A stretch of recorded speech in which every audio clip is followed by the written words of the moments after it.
Sophie, tu as lancé la nouvelle saison du Passage il y a quelques jours. Est-ce que tu peux nous donner le fil rouge de cette saison ?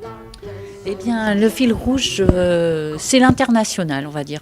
C'est vrai que j'invite les gens à partir en voyage, puisqu'on a pas mal d'artistes étrangers qui proposent des spectacles. Ou on a aussi des spectacles qui parlent de l'étranger, tels que Les Folles sur les femmes de la place de Mai. On a un spectacle qui s'appelle Décrit Ravage, qui parle de la question de la Palestine et de tout le pays Israël-Palestine. On a par contre à la Gosne qui nous parle du Liban. On a Ivana Müller qui est croate, qui va faire une pièce dans le cadre de Fahrenheit. Enfin voilà, donc on est vraiment dans l'étranger. Est-ce que tu peux nous conseiller 2-3 spectacles avant décembre, jusqu'en décembre ? C'est toujours très compliqué, mais j'ai envie de conseiller le prochain qui arrive, qui est le Cercle de Cris caucasien, qui est joué par les jeunes de l'ESNAM, qui sont donc des étudiants qui sortent de l'École nationale supérieure des arts de la marionnette de Charleville-Mézières.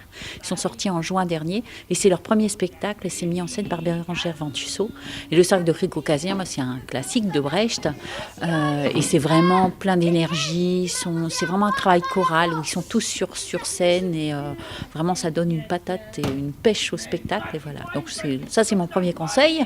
Et mon deuxième, je vais parler d'Abîmé, qui est une pièce, enfin qui sont 4 pièces de Beckett, et c'est joué par une équipe québécoise, et c'est la singularité, ce sont des comédiens handicapés, et du fait de leur handicap, ça donne un rythme et une manière d'appréhender Beckett qui colle parfaitement, avec en plus un décor qui est totalement animé, puisqu'il y a quelqu'un qui va c'est une sorte de vidéoprojection, mais quelqu'un qui va jouer avec de la matière, avec du papier, avec des granules. C'est vous qui avez déposé cette lettre par terre ?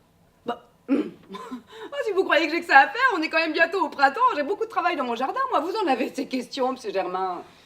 Bah justement, Pierrette, oui, c'est une question. Une question en forme de point d'interrogation. Alors ce soir, on n'est pas au Théâtre Le Passage. Tu peux nous dire où on est et pourquoi on est ici ?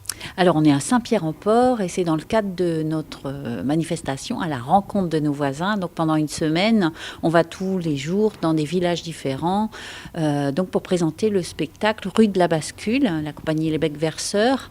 Et c'est pour aller à la rencontre de gens qui viendraient peut-être pas tout de suite au Théâtre Le Passage. Chapotaille. 3 petits chats. Bah, il la connaît, cette comptine. Bah oui, lui aussi, il la chantait quand il était petit dans la cour de l'école.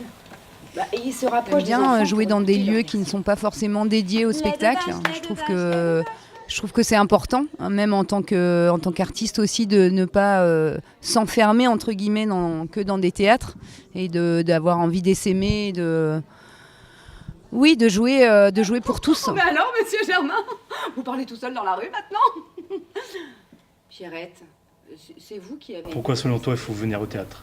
Parce que c'est important, il faut se nourrir. Moi, je pense que aller au spectacle, c'est se nourrir, aussi vivre des moments conviviaux, prendre du plaisir, rencontrer des gens, partager quelque chose. Et je trouve que aussi, être à la rencontre des différences et de tas de choses qui me semblent importantes aujourd'hui à défendre.